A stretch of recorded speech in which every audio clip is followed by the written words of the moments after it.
Que Dieu vous bénisse. Asseyez-vous, je vous en prie. C'est avec joie que je salue chaque frère et chaque sœur dans le nom précieux de Jésus. Amen. Dimanche passé, nous avons parlé sur écouter sa voix. Et j'ai à cœur de vous donner un témoignage de ce qui m'est arrivé. Parce que ne pensez pas que écouter la voix de Dieu, c'est une instruction biblique qui est théorique. Non. Ça doit faire part de votre vie. Dieu peut vous parler parfois quand vous êtes entre la vie et la mort. Si vous ne l'écoutez pas, vous mourrez. Un jour, quand j'étais encore à Lubumbashi, j'ai prêché là-bas, un prédicateur qui était dans le village est venu chez moi me dire, Frère Kanda, nous avons parlé entre pasteurs qui sont dans le village que tu passes un jour nous visiter dans le village. Il y a au moins 4 ou 5 villages, tu iras de village en village. Nous avons loué une moto qui te conduira de village en village. S'il te plaît, nous avons besoin des prédications que Dieu a mises sur ton cœur. Je dis d'accord. Je suis allé. Quand je suis arrivé à l'assemblée de ce frère-là, il s'appelle Frère Chibangu, il m'a loué une chambre chez quelqu'un comme ça, une belle chambre. Mais le dernier jour, pour dire que demain je termine de prêcher dans l'assemblée qu'il conduisait, je me mets au lit, je dors, je vois un songe, un très grand type qui me prend par les pieds, la tête en bas, il me tourne comme ça. Alors, après, je sens le vertige, je me réveille, c'est un songe. Je dors encore. Deuxième fois, la même chose. Troisième fois, je me réveille, je regarde la maison qui tourne. Je sors du lit, j'ai tutu une voix qui me dit, sors vite de cette chambre. Si tu tombes, tu ne vas plus te relever.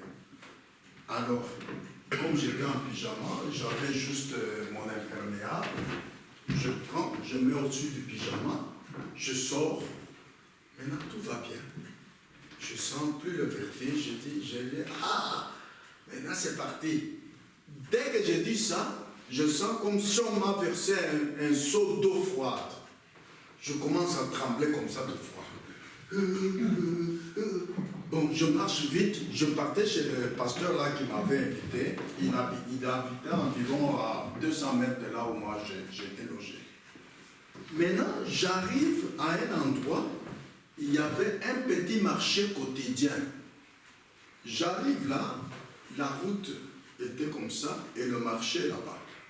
Je sens une puissance qui me tire pour me faire entrer dans le marché qui était vide. C'était à 2 h du matin. Je commence à aller vers le marché, je reviens, je ne parviens pas, je reviens. La voix qui me dit Jésus-Christ. J'ai dit Jésus-Christ. Je ne parle plus. Je dis mais dans mon cœur, j'ai dit Jésus-Christ, mais à la bouche, je ne savais plus prononcer. Maintenant, la force là m'abandonne. Je vais tout droit, j'arrive chez le pasteur Chibangu, je toque à la maison, il ouvre comme s'il était assis derrière la porte. Là, je n'ai pas compris non plus. Il ouvre la porte, me dit, Frère Kanda, à cette heure-ci, qu'est-ce qu'il y a?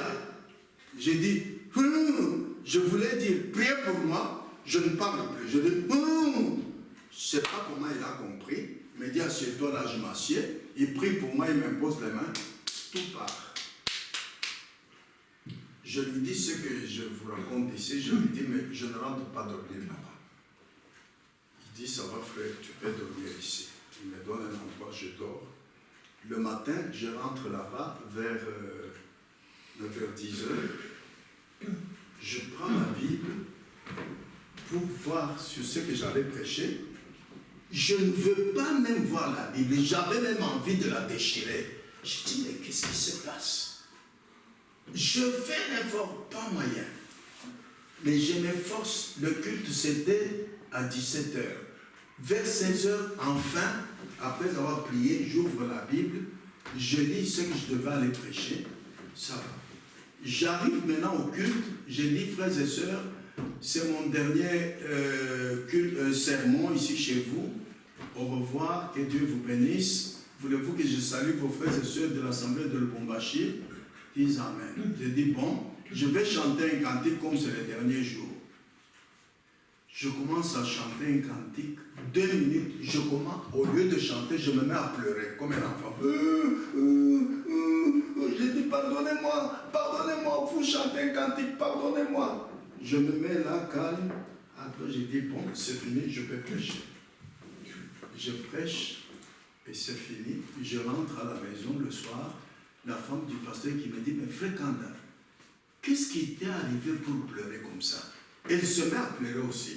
Là-bas chez elle, elle me dit, non, pardonne-moi, soeur, je ne sais pas ce qu'il y a eu, c'est comme ça. Donc, c'est pour vous dire que les démons ont une puissance. Ils peuvent vous amener parfois en danger de mort.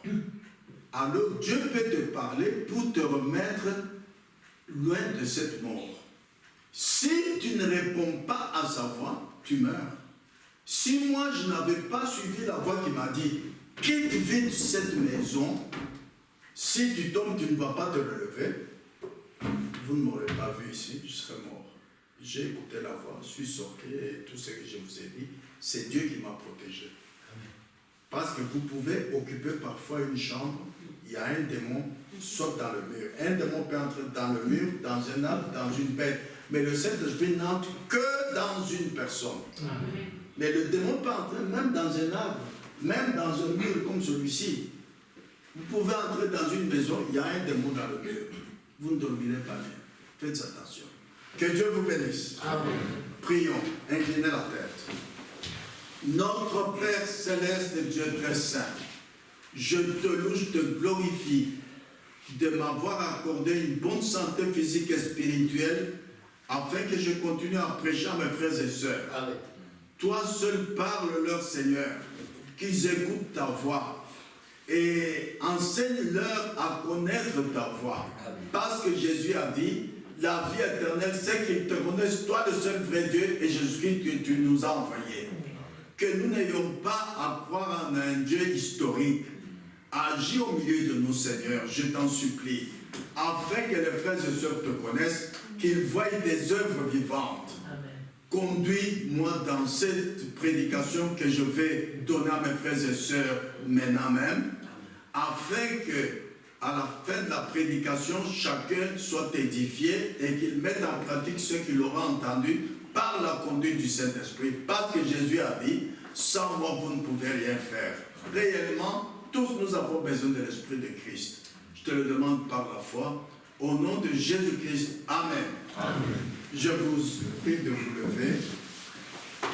Nous allons lire dans Exode.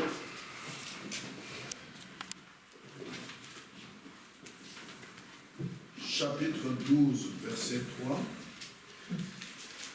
Et puis verset 7. Et puis je vais passer 12 et 13 et vous allez vous asseoir. Exode chapitre 12, verset 3, je lis. Parlez à toute l'assemblée d'Israël et dites, le 10e jour de ce mois, on prendra un agneau pour chaque famille, un agneau pour chaque maison. On passe au verset 7. On prendra de son sang et on en mettra sur les 2 poteaux et sur le linteau de la porte des maisons où on le mangera. On passe au verset 12 et 13.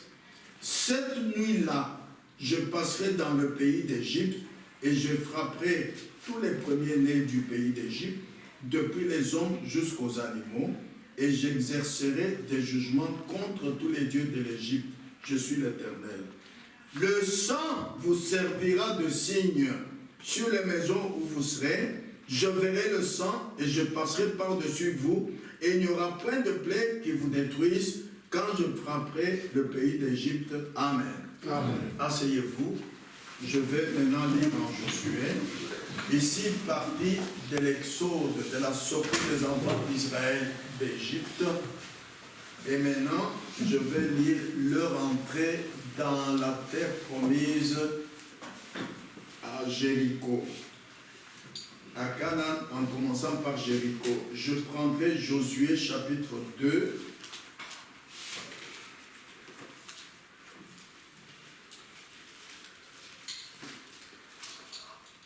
Josué chapitre 2.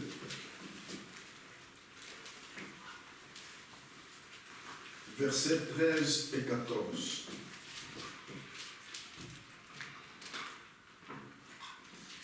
Donnez-moi l'assurance que vous laisserez vivre mon père, ma mère, mes frères, mes sœurs et tous ceux qui leur appartiennent, et que vous nous sauverez de la mort. Ces hommes lui répondirent, nous sommes prêts à mourir pour vous, si vous ne divulguez pas ce qui nous concerne. Et quand l'Éternel nous donnera le pays, nous agirons envers toi avec bonté et fidélité. Nous passons au verset 18 jusqu'au verset 21. À notre entrée dans le pays, attache ce cordon de fil cramoisi à la fenêtre par laquelle tu nous fais descendre, et recueille auprès de toi dans la maison ton père, ta mère, tes frères et toute la famille de ton père. Si quelqu'un d'eux sort de la porte de ta maison pour aller dehors, son sang retombera sur sa tête et nous en serons innocents. Mais si on met la main sur l'un quelconque de ceux qui sont avec toi dans la maison, son sang retombera sur notre tête. Et si tu divulgues ce qui nous concerne, nous serons quittes du serment que tu nous as fait faire. Elle répondit, qu'il en soit selon vos paroles. Elle prit ainsi congé d'eux, et ils s'en allèrent. Elle attacha le cordon de cramoisi à la fenêtre. Amen. Amen. Que Dieu ajoute ses bénédictions à la lecture de sa parole. Amen. Amen. L'écriture que nous venons de lire, les deux écritures en Exode et en Josué, ce que nous venons de lire nous ramène à l'Exode. Mais je ne vais pas parler de l'Exode, j'en ai parlé mardi et jeudi passé. L'Exode veut dire sortie. Et nous connaissons tous l'histoire de la sortie des enfants d'Israël d'Égypte pour aller dans la terre promise. Nous aussi, nous sommes en train de vivre l'Exode parce que Dieu nous a dit, sortez du milieu d'eux. Nous devons quitter le monde. Ce n'est pas facile de quitter le monde.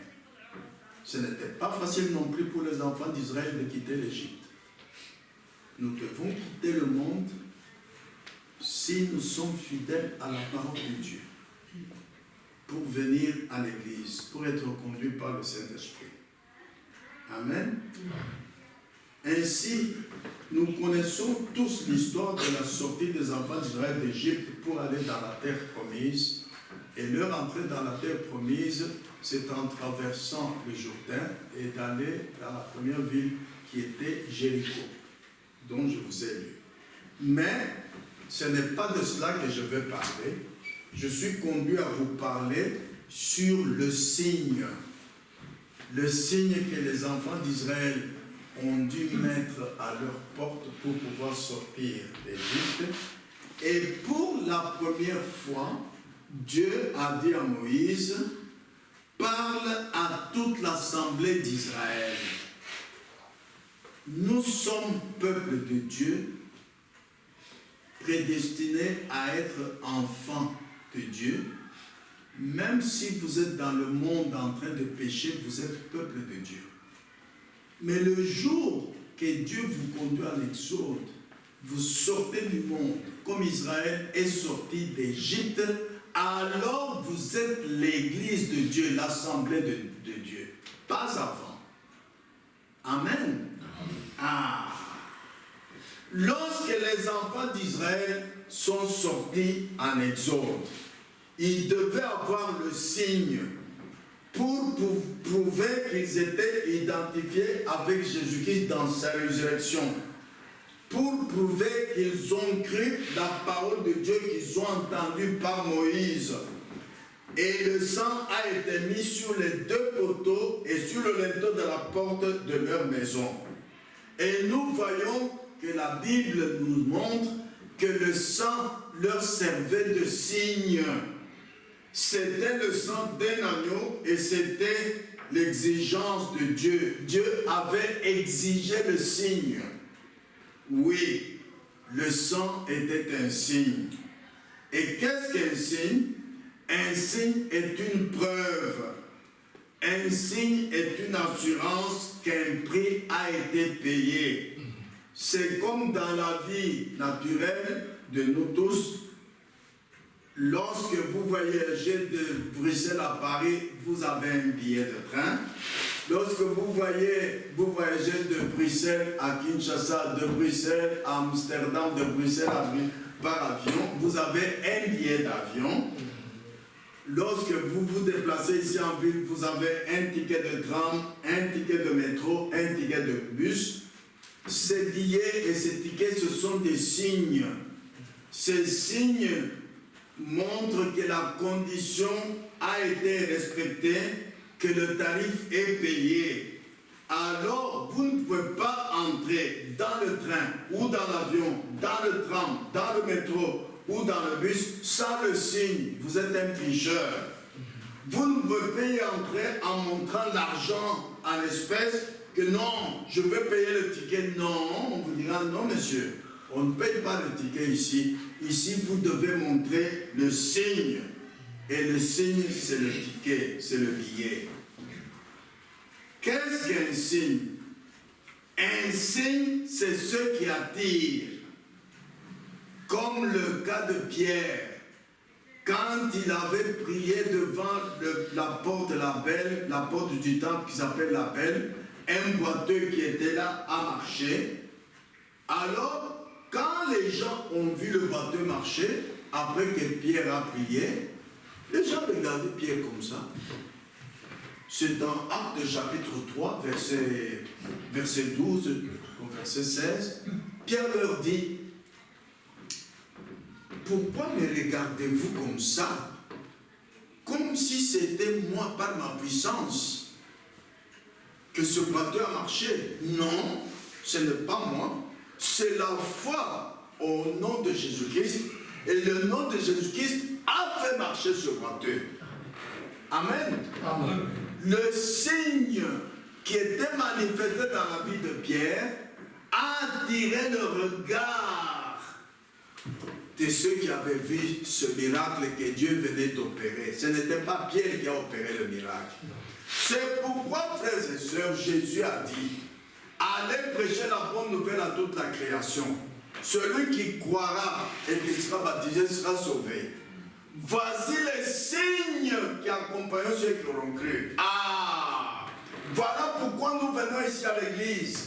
Ce n'est pas seulement pour écouter des discours des prédicateurs, parfois des discours intellectuels. Non, c'est pour être en contact avec ce Dieu qui est dans l'assemblée et qu'il vous donne un signe.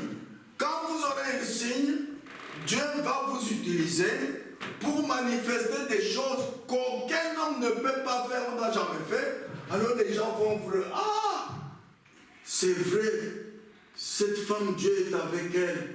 Cet homme, Dieu est avec lui. Dieu se fait connaître pas en faisant des œuvres vivantes, des œuvres qu'aucun homme ne peut pas faire. Comme ressusciter un mort, faire marcher un boiteux, faire retrouver la vue à un aveugle, faire avoir un bébé à une femme stérile. Aucun médecin ne peut pas faire ça. Quand tu pries et cela arrive, les gens vont te regarder comme ça. Vous voyez? C'est pourquoi notre vie est une prédication. Amen. Ce que vous vivez, c'est un signe. Ne venez pas à l'église pour vous contenter d'être membre de l'église. Non! Dieu vous a appelé afin que vous croyiez et que vous manifestiez les signes. Amen. Amen. Amen. Voilà pourquoi nous sommes ici, frères et sœurs. Nous venons écouter l'évangile et non pas des discours intellectuels. Après avoir cru, nous devons, c'est l'exigence de Dieu, manifester le signe. Dieu a toujours à chaque âge, exigeait que les croyants manifestent le signe, comme il a exigé aux enfants d'Israël en sortant d'Égypte, comme les deux espions qui étaient partis à Jéricho l'ont exigé à Rahab, la prostituée. Nous allons arriver à parler de ça. Voilà pourquoi nous venons à l'église. Alors, pour quelle raison un signe est-il donné? Le signe, c'est ce qui devait faire la différence entre ceux qui sortiraient d'Égypte et ceux qui resteraient en Égypte, ils périraient. Le signe, c'est ce qui fait la différence entre un croyant et un incroyant. Le signe, c'est la seule chose qui fait la différence, même dans une assemblée, entre ceux qui ont cru et ceux qui n'ont pas cru. Parce qu'il y a toujours des faux croyants et des véritables croyants. C'est le signe qui nous fait la différence. Par exemple, quand vous dites à un méthodiste, un pentecôtiste, mais venez avec moi dans notre assemblée, il va vous dire, mais qu'est-ce qu'il y a de différence entre votre assemblée et mon église? Nous avons la même Bible, le même Dieu. Qu'est-ce que tu vas lui répondre? Il faut lui dire la différence, c'est le signe. Toi, est-ce que tu as déjà manifesté un signe dans ta vie? Ben, assieds-toi. Moi, je vais te raconter les signes que Dieu a manifestés dans ma vie. Voilà ce qui va faire la différence entre toi et un catholique, toi et un méthodiste, toi et un pentecôtiste, toi et un témoin de Jéhovah. C'est le signe, c'est tout. Amen. Amen. Ah, soyez attentifs, frères et sœurs. Le signe, c'est ce qui devait faire la différence entre ceux qui sortiraient d'Égypte et ceux qui resteraient en Égypte et y périraient. Le signe faisait la différence. Aujourd'hui aussi, à Jéricho, le signe sur la fenêtre de Rahab, la prostituée, le fil de cramoisi qu'elle avait mis, faisait la différence entre ceux qui pourraient mourir et ceux qui seraient sauvés de la mort lorsque les enfants d'Israël vont entrer à Jéricho. Lisons cela dans Josué chapitre 2, versets 13 et 14. Donnez-moi l'assurance que vous laisserez vivre mon père, ma mère. Qu'est-ce qu'il parle comme ça? Lisons dans Josué 2, 1. Josué, fils de Nun, fit partir secrètement de Sittim deux espions en leur disant, allez examiner le pays, en particulier Jéricho. Ils partirent, ils arrivèrent dans la maison d'une prostituée qui se nommait Rahab. Ils s'y couchèrent. On dit au roi de Jéricho, voici des hommes d'entre les enfants d'Israël sont arrivés ici cette nuit pour explorer le pays. Le roi de Jéricho envoya dire à Rahab, fais sortir les hommes qui sont venus chez toi, qui sont entrés dans ta maison, car c'est pour explorer tous les pays qui sont venus. La femme prit les deux hommes et les cacha. Et elle dit, il est vrai que ces hommes sont arrivés chez moi, mais je ne savais pas d'où ils étaient. Et comme la porte a dû se refermer de nuit, ces hommes sont sortis.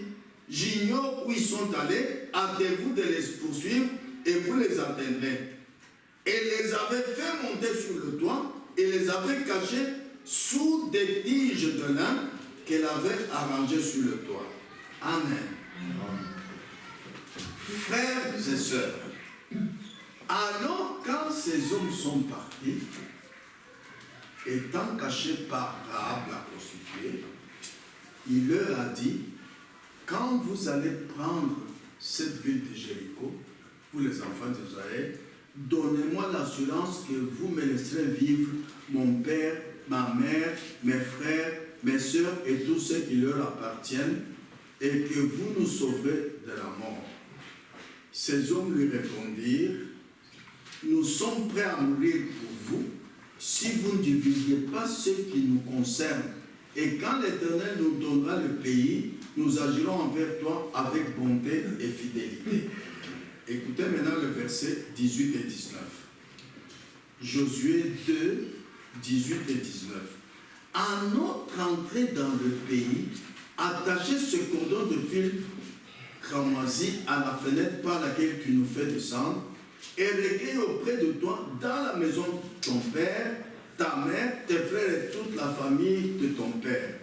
Si quelqu'un d'eux sort de la porte de ta maison pour aller dehors, son sang retombera sur sa tête et nous en serons innocents. Mais si on met la main sur l'un quelconque de ceux qui seront avec toi dans la maison, son sang retombera sur notre tête. Amen. Écoutez maintenant la suite. Il s'agit de Rahab, la prostituée croyante, qui attacha le cordon de cramoisi à la fenêtre, c'est-à-dire elle mit un signe à la fenêtre de sa maison. Les enfants d'Israël croyaient au signe. Ils ont exigé un signe comme Dieu leur avait exigé un signe en sortant d'Égypte. Parce que un signe montre que tu as accepté totalement les paroles qu'on t'a dites. C'est pourquoi quand Dieu dit en Marc 16, 17, voici les signes qui accompagnent ceux qui l'ont cru, parce que quand quelqu'un te parle, tu dis oui, oui, d'accord. Ah, mais les gens sont des hypocrites, hein? Il peut te dire d'accord, mais quand il parle, il fait ce qui est contraire. Maintenant, le signe, c'est comme quelqu'un qui a juré que je ferai ce que tu as dit. Voilà le signe. C'est pourquoi un enfant d'Israël qui n'aurait pas mis un signe sur sa porte n'allait pas sortir d'Égypte.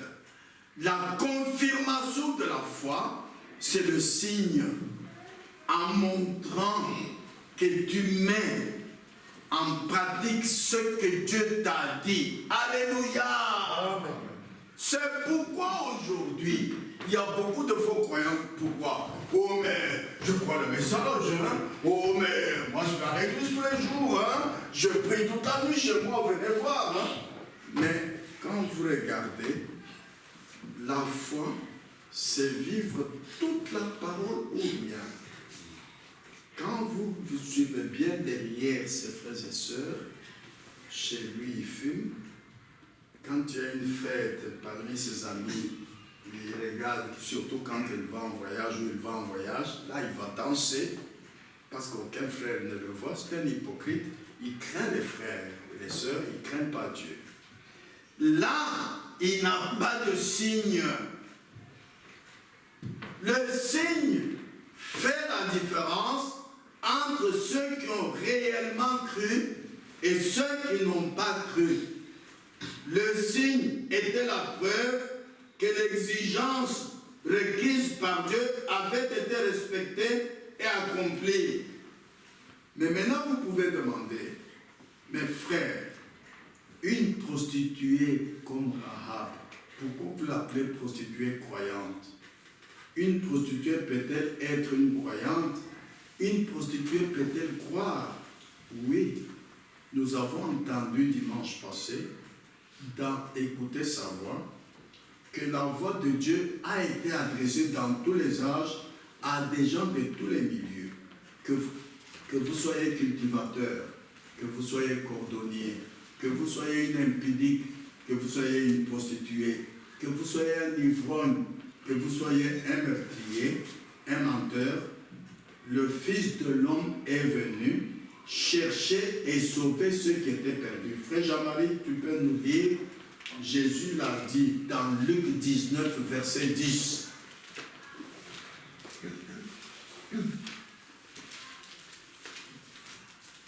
Frère Frédéric, tu peux chercher dans Luc 7, 44 à 50, tu vas nous lire ce que Jésus-Christ avait dit à propos d'une prostituée qui était venue pleurer à ses pieds. Luc 19, 10, Frère Jean-Marie. Car le Fils de l'homme est venu pour chercher et sauver ceux qui étaient perdus. Ah. Il n'est pas venu chercher ceux qui vivent correctement. D'ailleurs, sur cette terre, un homme qui apparemment vit correctement, c'est un hypocrite. Il y a des péchés qui se commettent dans le cœur. Comme nous sommes assis là, il y a des frères et ceux qui sont en train de commettre des péchés. Il n'y a que Dieu qui voit ça. Les péchés qui se commettent dans le cœur. Parce que Jésus a dit, vous avez entendu dire, tu ne commettras point d'adultère. Mais moi je vous dis, celui qui convoite une femme a déjà commis adultère avec elle dans son cœur. Alléluia. Ah. C'est pourquoi ne vous moquez pas d'une prostituée, même si elle venait ici écouter la prédication. Ne vous moquez pas d'un ivrogne. Si quelqu'un entrait ici en titubant ivre, donnez-lui une chaise qui s'asseye. C'est Dieu qui s'occupera de lui, pas l'Église. Amen. Amen. Ah.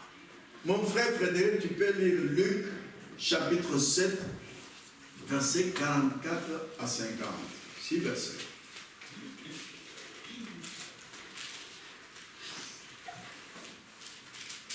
Écoutez ce que Jésus a dit à propos d'une prostituée qui était venue pleurer à ses pieds quand Jésus était invité dans la maison de Simon le pharisien.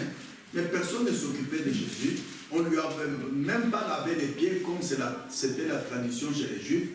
Alors quand cette femme a entendu que Jésus était là, elle est venue. Quand il a vu qu'il était seul, les pieds sales, il a commencé à pleurer.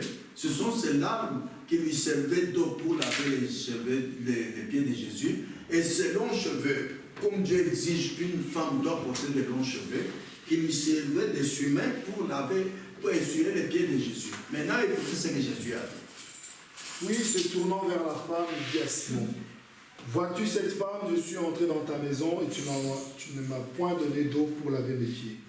Mais elle les a mouillés de ses larmes, elle les a essuyés avec ses cheveux. Tu ne m'as point donné de baiser, mais elle, depuis que je suis entré, elle n'a point cessé de baiser les pieds. Tu ne m'as point versé l'huile sur ma tête, mais elle a versé du parfum sur mes pieds. C'est pourquoi, je te le dis, ses nombreux péchés ont été pardonnés, car elle a beaucoup aimé. Mais celui à qui on pardonne peu, aime peu. Vous entendez ce que Jésus a dit, ses nombreux péchés ont été pardonnés. C'est une prostituée. Et d'après ce qu'elle a fait, parce que la foi est agissante, elle a manifesté la foi envers Jésus et Jésus lui a pardonné les péchés. Continue. Et il dit à la femme, tes péchés sont pardonnés. Ceux qui étaient à la table avec lui se mirent à dire en eux-mêmes, qui est celui-ci qui pardonne même les péchés? Mais Jésus dit à la femme, ta foi t'a sauvé, va en paix. Ta foi t'a sauvé, va en paix. Une prostituée, une pécheresse qui manifeste la foi devant Jésus. C'est là que nous allons courir. C'était le cas de Rahab, la prostituée à Jéricho. Elle a manifesté la foi. Frère Jean-Marie, tu peux lire encore ce que Jésus a dit à propos des femmes prostituées dans Matthieu chapitre 21, versets 28 à 32. Matthieu chapitre 21, versets 28 à 32. Écoutez ce que Jésus dit. Nous regardons l'apparence extérieure des personnes, mais Dieu connaît l'intérieur du cœur. Amen. Tu peux lire. Que vous ensemble, un homme avait des fils et s'adressa au premier. Il dit, mon enfant, va travailler aujourd'hui dans ma vigne. Il répondit, je ne vais pas. Ensuite, il se repentit et il alla. S'adressa à l'autre, il dit la même chose et le fils répondit, je vais bien, Seigneur. Et il n'alla pas. Lequel des deux a fait la volonté du Père? Ils répondirent, le premier, et Jésus leur dit, je vous le dis en vérité, les publicains et les prostituées vous devanceront dans le royaume de Dieu. Les républicains et les prostituées vous devanceront. Pourquoi? Beaucoup de ceux qui vont à l'église, ce sont des écouteurs de la parole, mais ils ne mettent pas en pratique. Mais une femme prostituée peut venir ici, un seul jour, une seule prédication, elle se met à pleurer, elle se repent et désormais, elle met en pratique la parole de Dieu. Cela va te dévancer dans le royaume de Dieu. Être croyant, ce n'est pas seulement écouter la parole de Dieu. Non. La foi vient de ce qu'on entend, de la parole de Christ. La parole de Christ, c'est écouter la voix de Dieu qui te parle. Nous ne venons pas écouter des discours intellectuels de prédicateurs. Non. Nous venons nous attendre à la voix de Dieu qui te parle au cœur. Et quand tu entends cette voix, tu n'endurcis pas ton cœur, tu mets en pratique ce que tu as entendu. C'est ça la foi. Ce n'est pas tout. Mais la foi sans les œuvres est morte, dit la Bible. Amen. Amen. Amen. Si tu dis que tu as la foi, mais à la maison, tu es toujours en colère envers tes frères et sœurs, c'est quelle foi ça? Tu ne mets pas en pratique la parole. Tu travailles pour qui? Chez Dieu, il n'y a pas la colère. Hein? L'amour couvre toutes les fautes, dit la Bible. Si tu es croyant, tu dois être accompagné des vertus qu'enseigne la Bible. Si tu te dis croyant par le nom, mais on s'enchaîne dans ta famille, tu bats tes frères et sœurs, tu les injuries, tu prends l'argent, tu ne remets pas, tu as des dettes, alors que la Bible dit ne devez rien à personne. Ce n'est pas la foi. La foi sans les œuvres est morte. Cette femme, Rahab la prostituée, croyante, lorsqu'elle a vu les deux espions, deux enfants d'Israël, elle les a respectés en tant qu'hommes de Dieu, et les deux hommes lui dirent ce qu'elle devait faire, qu'elle devait placer ce cordon de fil cramoisi à sa fenêtre et rester dans la maison et rassembler toute sa famille dans sa maison lorsqu'Israël entrera dans Jéricho. Elle a fait tout cela, elle a mis tout cela en pratique. Cela fut ainsi un signe par lequel Dieu a reconnu sa foi.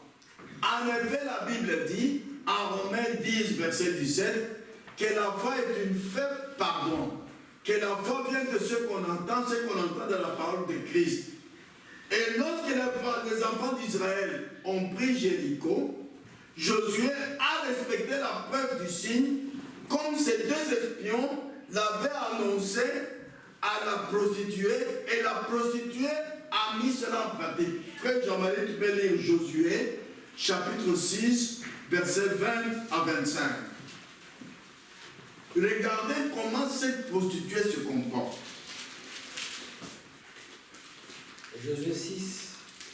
Josué 6, versets 20 à 25. Le peuple poussa des cris et les sacrificateurs sonnèrent des trompettes. Lorsque le peuple entendit le son de la trompette, il poussa des grands cris. Et la muraille s'écroula, le peuple monta dans la ville, chacun devant soi, et s'emparèrent de la ville. Vous savez que ça, c'est l'entrée des enfants d'Israël à Jéricho.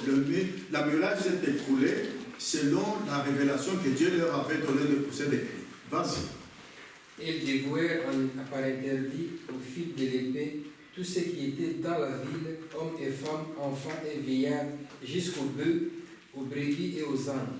Josué dit aux deux hommes qui avaient exploré le pays, entrez dans la maison de la femme prostituée et faites en sorte que cette femme et tous ceux qui lui appartiennent, comme vous le lui avez juré.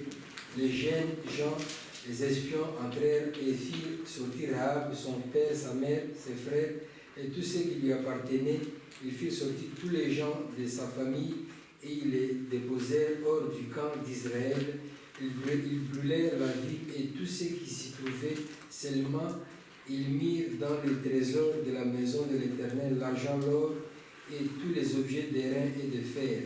Josué laissa la vie à Rahab, la prostituée, à la maison de son père et tous ceux qui lui appartenaient. Il a habité au milieu d'Israël jusqu'à ce jour, parce qu'il avait caché le messager que Josué avait envoyé pour explorer Jéricho. Vous voyez que ces espions sont allés rendre témoignage de la foi de la Rahab, la prostituée, à Josué. Et Josué a accepté ça et a donné l'ordre que quand on verra le signe à la maison de cette prostituée, qu'on ne tue pas cette maison, qu'on ne la tue pas, qu'on ne tue pas sa famille. Là, nous allons encore revenir dessus. Tout Jéricho pouvait avoir pensé que leur grande muraille derrière qui entourait leur ville, ce grand système allait les préserver de n'importe quoi. C'est faux. Nous voyons que lorsque les enfants d'Israël sont entrés dans Jéricho, après que la grande muraille qui entourait la ville fut tombée par la puissance révélée de Dieu, tout ce qui ne se trouvait pas sous le signe fut détruit dans la ville. Oh! Il en sera de même pour nous à la venue du Fils de l'homme. C'est ce que notre Seigneur Jésus a dit. Aujourd'hui, le Saint-Esprit est le signe. Le Saint-Esprit, le signe doit être appliqué. Parce que Dieu ne change pas sa façon d'agir. Les temps changent. Les habitudes des gens changent. Mais Dieu ne change pas. Amen. Amen. Amen. Écoutez ce que le prophète de cet âge-ci nous dit dans le message, le signe de la preuve, à la page 9. Le Saint-Esprit est le signe. Votre foi est la condition, c'est exact. Mais le Saint-Esprit est la confirmation. Parce que beaucoup de gens disent, mais que voulez-vous? J'ai cru, oui. Mais la foi doit t'amener au baptême du Saint-Esprit. Parce que c'est Dieu qui a connu ce qu'il avait prédestiné avant la fondation du monde. Ceux qu'il a connus, il les a appelés. Il ne s'est pas arrêté là. Ceux qu'il a appelés, il les a justifiés, dit la Bible. Il ne s'arrête pas là. Ceux qu'il a justifiés, il les a glorifiés. Tu ne peux pas dire, je viens à l'église, j'ai cru. Non. Tu es un faux croyant alors, parce que tu n'as pas fini le chemin. Le chemin s'arrête au baptême du Saint-Esprit, et quand réellement tu es baptisé du Saint-Esprit, on le voit dans ta vie. On voit le signe. Le baptême du Saint-Esprit qu'on déclare à la bouche n'est pas biblique. Montrez-moi qui a dit dans la Bible, je suis baptisé du Saint-Esprit, il n'y en a pas. Pierre, devant la porte de la belle, a fait marcher le bateau. C'était le signe. Il n'a pas dit, mais écoutez, vous tous, moi j'ai le Saint-Esprit. Non, non, non, non, non, non. Il a manifesté le signe, frères et sœurs. Écoutez encore ce que nous lisons. Toujours dans le message, le signe de la preuve, à la page 11, le prophète de notre temps dit ceci. Aujourd'hui, Dieu veut que le sang soit appliqué dans le cœur. C'est là qu'il veut le voir. Il n'y a que Dieu qui verra le signe dans votre cœur. Dans votre cœur et non pas sur vos mains. Tant que vous n'avez pas accepté, que vous n'avez pas reçu le sceau dans votre cœur, le sang est encore sur vos mains. Il y a beaucoup de gens qui ont le message comme ça. Mais moi, je sais lire les messages. Hein? J'ai beaucoup lu le message. Hein? Ça, c'est le sang sur les mains, ça. Frères et sœurs, il faut que le sang soit dans le cœur, que le signe soit appliqué dans votre cœur. Maintenant, écoutez. Quelque chose que Rahab, la prostituée, a fait et qui est biblique. Elle a demandé aux espions que quand les enfants de Dieu prendront la ville, qu'elle épargne sa vie, elle, son père, sa mère, ses frères, ses sœurs. Vous savez que c'est biblique? Ah oui. Oui, la Bible dit, crois au Seigneur, tu seras sauvé, toi et ta famille. Quand Noé est entré dans l'arche, il est entré lui et sa famille dans l'arche. Quand l'autre est sorti de Sodome, il est sorti lui et sa famille. Mais sa femme, qui était hypocrite, quand elle a cru qu'une partie du message, elle bat l'autre, elle est devenue une statue de sel. Là, je vais m'arrêter un peu là-dessus pour vous faire pénétrer ça dans vos cœurs par la grâce de Dieu. Donc, nous portons une responsabilité, nous tous les croyants. Si quelqu'un parmi nous n'est pas sous le sang, Dieu n'est pas responsable de ce qui va t'arriver. Il t'a déjà dit, c'est tout. C'est comme l'autre. L'autre n'est pas responsable de ce que sa femme est devenue statue de sel.